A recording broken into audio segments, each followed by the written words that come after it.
to DC Conversations. First of all, tell us, how do you see music evolving as a core asset in brand identity? And what role do you see Hoopr playing in this shift? Music has always been a very integral part of storytelling, especially in India, right from our mythological stories all the way to our movies. I think our audiences connect very deeply with music when it is a part of storytelling. And brands also, Reshmi, you would agree, have in India leveraged music quite well, whether it was from, the Hamara Bajaj times to Lifebuoy to even Cadbury, right? And now in the digital age, especially brands I'm seeing are using music in a much more enhanced manner because today brands have a lot of data as to where their consumers are and what kind of storytelling are they connecting with. So one of the key areas I feel is cultural relevance, where music plays a big role. Like earlier, there used to be an ad in Hindi, and that was sort of broadcast pan India. But today, brands are actually zeroing down that okay, if I'm launching a product, what if I do a different activity across every state, right? And like one of our clients is Ultratech Cement, and Ultratech recently created a song with us, which is called "Ek Ghar Banaunga," and they got all the lyrics written in Bhojpuri because their entire thought was that there are folks, young boys from villages who go to the city with one aspiration that I want to build a home, with whatever I earn. So they got that track done in Bhojpuri. So we've seen that one is, of course, cultural relevance is there. A lot of brands today use music to carve out a very distinct sonic identity for themselves, right? Where multiple examples come to mind, I think, right from a little that always had a sonic identity to you will see that a lot of brands today are also getting their signature, themes made. In fact, in this Ultratech example, Ultratech has a very catchy sonic identity. It goes like na na na na na na na na na na na na na na. So when the song was made, Ek Ghar Banaunga, they actually requested us to use this within that particular song, as a music piece. So brands have become aware that music is now a good tool for higher recall. So one was, of course, cultural relevance, sonic identity. Another example where Hoopr has sort of created, a difference, I would say, is we also worked with a brand called Too Young in creating an anthem called Hero Ko Jagao. So that was a great part where they launched a packet of chips. Right, there was ITC Bingo Tede Mede that recently got us to create another song in which they wanted Tede Mede to be in the hook line. So brands have become quite smart these days where they've understood that music could also help build more trust because it's in a local language and people communicate in their local language. So I would say that all of these elements nowadays are there in brands' minds when they are leveraging music. What kind of impact does catchy, well-licensed music have on engagement metrics, particularly on platforms like Instagram Reels and YouTube Shorts? If you see, all these trending music just go up and they go viral, right? Oh, absolutely. Yes.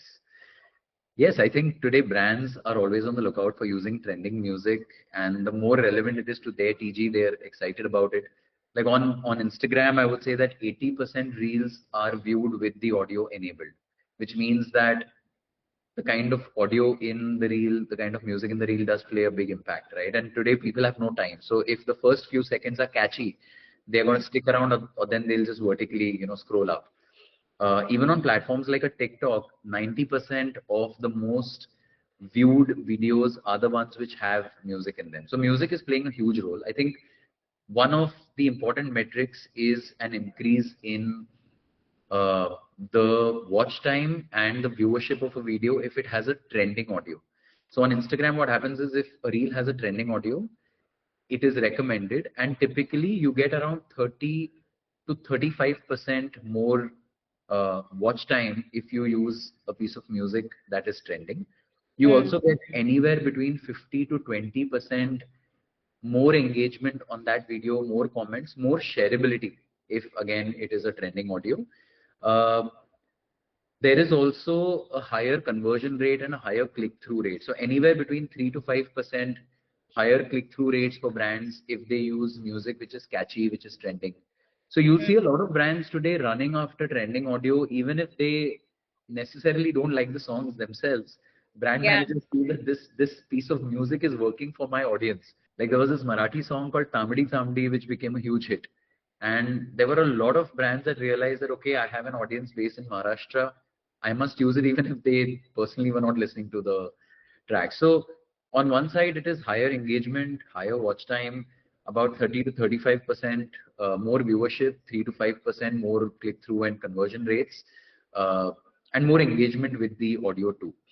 Now here, what the important part is, and which we have tried to educate brands, is that Instagram, YouTube, and TikTok, they permit, say, individuals like you, me, or Kushbu, if we're making reels at a personal level or a UGC level, it's fine to take any music from this library and do it. Brands like, large brands are using trending audio. They're actually violating Instagram's policies, and they're also violating copyright. Yeah. And, you know, our main reason that we see, Reshmi, when we go to the market is lack of awareness. They're like, okay, मैं अपने personal पे बनाता हूँ तो brand के लिए भी बना दिया. And that's why you see, say, somebody like a Sony Music has recently sued Mintra, for using music in reels. Or globally, a Warner has sued a brand called Crumble. So we educate, as Hoopr, we educate brands saying, please do not use trending audio and, songs, Bollywood songs without a license. In fact, we have built a platform called Hoopr Smash, in which you can find all of these smash hits or trending hits for very affordable prices, which brands can use legally. So that is our responsibility now to educate, brands and even influencers, where an influencer gets paid by a brand and is Yeah. creating a video, and they are obviously wanting more engagement, more viewership. So they're using trending audio in it. And the labels have come to us saying, "Yaar, influencer ko paise mile, brand ne product becha. What about my track which got used?" So we believe that it is very important to protect the copyright of labels and artists, because ultimately that's also the business of somebody, right? And that is where I think the importance of using music in a responsible manner comes in, because now we are seeing that this trend is becoming bigger and bigger in tier 2 and tier 3 cities as well. So it's very important at this point in time to educate brands about the correct use of music. You were talking about Bhojpuri music, the use of Bhojpuri music, right? How do you think this regional music is, helping brands connect with tier 2 and tier 3 audience? Regional music, brands have realized, plays a very, very big role in unlocking a regional audience. Like now brands are quite aware that we should not be, forcing or thrusting upon them a language which they don't necessarily speak as their primary language or their mother Yeah. tongue. Yeah. Right? Which is why, say, a brand like Tere Mede, when they want to launch a bingo Tere Mede in UP Bihar, we got the song created in Bhojpuri and sung by an artist called Khesari Lal Yadav. So the song actually went viral. It was trending on YouTube, and the brand actually got that local connect. In terms of numbers, today it's very clear that there are almost about 250 to 275 million regional tier 2 and tier 3 users on platforms like YouTube and Instagram Shorts. So almost 25-30 crore log regional level pe they are consuming reels and videos daily. And even the music that they are listening to is often regional. Like in India, we listen to Hindi music in the Hindi speaking belts and not necessarily Hollywood or Western songs, right? Similarly, in regional states today, whether you go to Maharashtra, regional hip hop is picking up. In a UP Bihar, there is Pawan Singh and Kesari Lal Yadav. In Tamil Telugu, they have, songs by Anirudh Ravichandar and local artist Asa Kuda, Sai Abhyankar, which are picking up. So brands have realized that using local music, tier 2, tier 3 is important. It helps also create a stronger emotional connection. Like one example I'll give you on Hoopr is how Mumbai Indians used one of our tracks called Gudi Padwa, which they wanted to use to show that the team is celebrating Gudi Padwa. They could have used just a generic, synth-based track, but they actually decided to use that Marathi track because the emotion of that entire reel went up big time. In Maharashtra, there are channels like a Bhadipa or a Yashraj Mukhate also that have been used Yeah. by brands, and we have seen even brands like a 7 Up, do properties in South where they worked with South Indian artists. Then they have done the same property in other languages. Like one IP that comes to mind is our own IP, which we had done with a mint brand called Double Mint. So the property was called Double Mint Fresh Take, and Fresh Take won a lot of awards also. The idea was very simple, that at a video level, music video level, each video would have a fresh take on a common concept like love, friendship, sibling relations. But audio wise, the same song would have fresh takes in multiple different regional languages. And the brand had given us that, our TG is based in, say, Andhra Pradesh, Telangana, Bengal. Of course, Hindi was there. So what we did was we got them songs made in Hindi and Bengali, Hindi and Telugu, Tamil, even Malayalam. So it's very important to target tier 2, tier 3 customers. Just like today, brands are also targeting tier 2 and tier 3 influencers, because they know that using influencers in my state is giving me more conversion. The audio is also, Local, regional, yeah. It makes a huge difference. And there is also more recall in songs, which brands have started realizing. Like a Coke Studio today benefits, we listen to a Coke Studio song that was 5 years old. Like I still listen to Madari, and every time I listen to Madari, I'm in a way reminded of Coke subconsciously.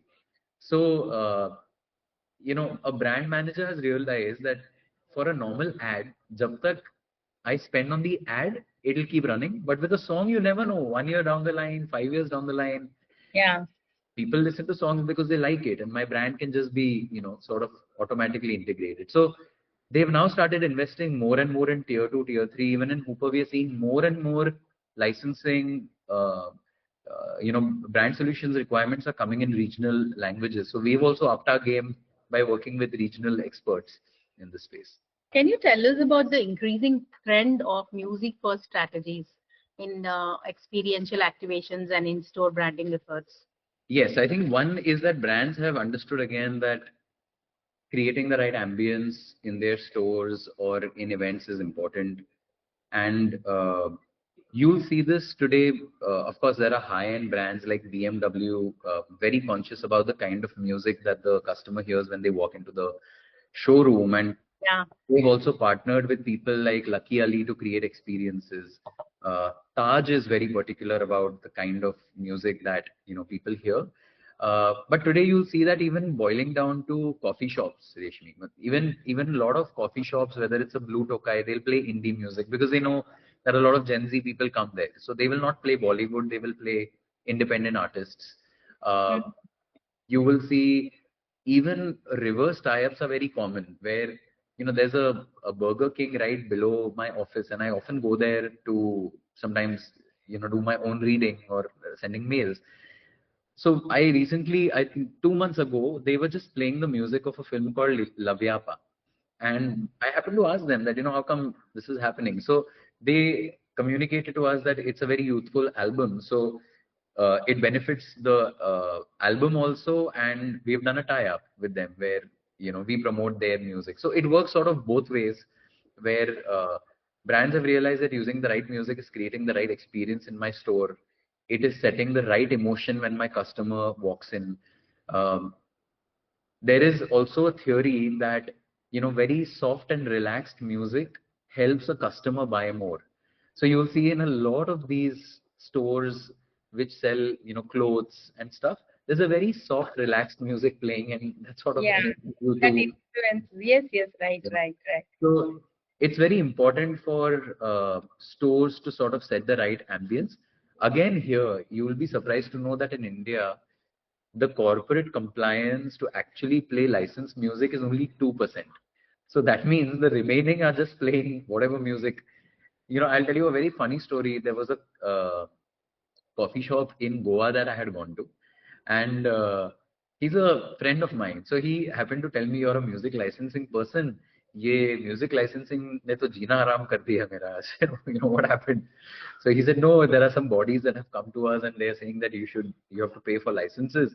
And I told them I have bought a Spotify membership so I can play music. And I was laughing. I told him, no, boss, you cannot use your Spotify account to soundtrack your coffee shop. You need to buy the PPL, IPRS, Novex licenses.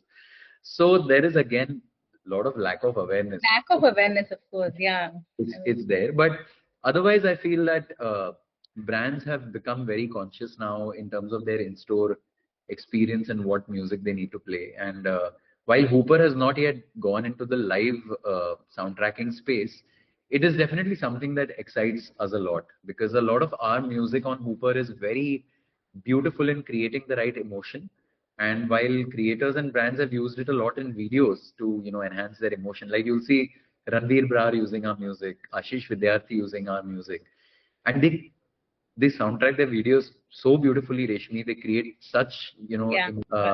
that even now stores have started realizing that ye karna hai. And maybe someday we'll get into that space, but very exciting space for sure. What do you think? I mean, how do you think the future looks like for platforms like Hooper? Big and very exciting, because on one side, the use of music is rapidly expanding. In India, Mm, there are almost 80,000 brands that make content daily on platforms like Instagram, YouTube Shorts. Today, a lot of brands are also making videos on their own apps.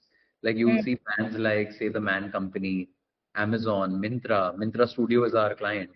So everyone makes videos also on their own apps, and sometimes they also, use these videos on digital platforms like, say, a Hotstar or Pinterest. mm, So licensing music is becoming more and more crucial for them, mm. because there was a time you would agree that, brands were making 2 or 4 TV commercials at most in a year. But today the same brands are making about 8 to 10, sometimes even 20 digital videos a day. Now multiply that by 365, those are the amount of videos that brands are making, sometimes 8 to 10,000 videos a year. So licensing music, for so many years there has been a lack of awareness, but now there is a growing awareness amongst both brands and labels and artists that hey, music is also, yes. So brands are creating, almost 8 to 10 videos a day today on their own platforms, on Instagram, YouTube, platforms like a Pinterest, Snapchat, Mm, right? mm, So for them, when they use music, because music is almost there in 80% of all the videos, mm. they've started understanding that if I don't license music, I could get a lawsuit, or I might get a copyright strike or a takedown. Yeah. So they have started understanding that, okay, in my marketing cost sheet or my P&L, I need to allocate 0.5% or 1% of my marketing costs to music licensing also. Mm, And in India, we have seen over the last 2, 3 years almost a 40 to 50% growth in the number of branded reels made year on year. So it's a huge market, and mm, hence we are very excited at Hooper, especially now that we are providing Bollywood songs, regional film songs, independent artist songs. And it's also a very happy feeling when an independent artist makes money. Like a few yeah. days ago, ITC licensed a track from us where the artist made about 21,000 for one micro license. This is for a reel. And Mm, believe me, Reshmi, for 21,000, that artist would have had to clock 5,80,000 streams on a streaming platform. One mm. micro license gave him that passive income, and he's sitting in Assam. That money got credited to his account. I mean, isn't that satisfying, right? True, true, true, So true. my job now, being a music director myself for the last 15 years and now an entrepreneur, I have to educate artists that you have made all these songs, just put it up on this platform. It's just like e-commerce for you, and you will get passive income. Who knows, tomorrow if you retire, stop making music, at least वो passive income आता रहेगा for songs that you, There, yeah. right? And similarly to brands, telling them that, look, you're making all these awesome videos, you're paying influencers, you're paying everyone.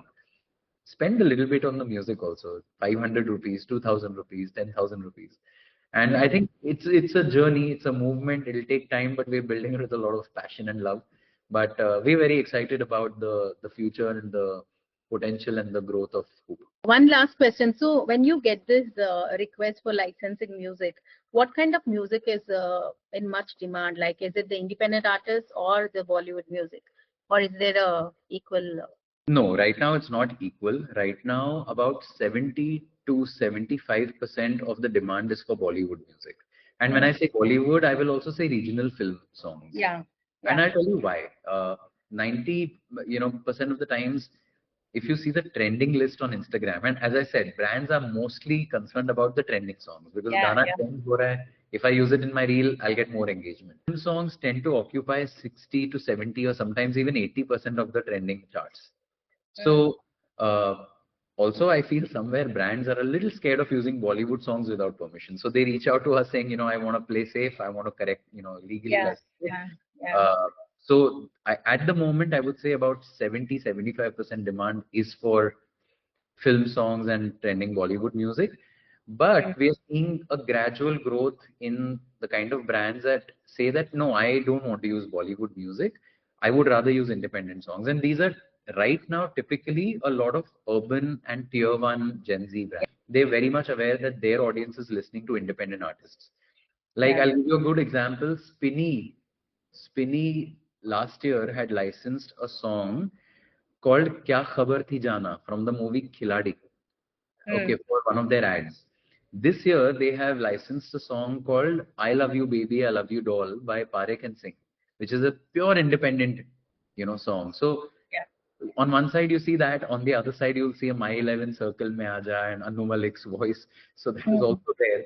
So depending upon the brand, it's TG. I think a lot of the massy yeah, brands. yeah, I guess it's most target to. But the urban Gen Z tier one brands, they are now asking for more independent artists. One more interesting trend, Reshmi, we are seeing is a lot of the urban brands are saying, okay, I want a Bollywood song, but not the original recording. If you have a cool cover version, I would like that.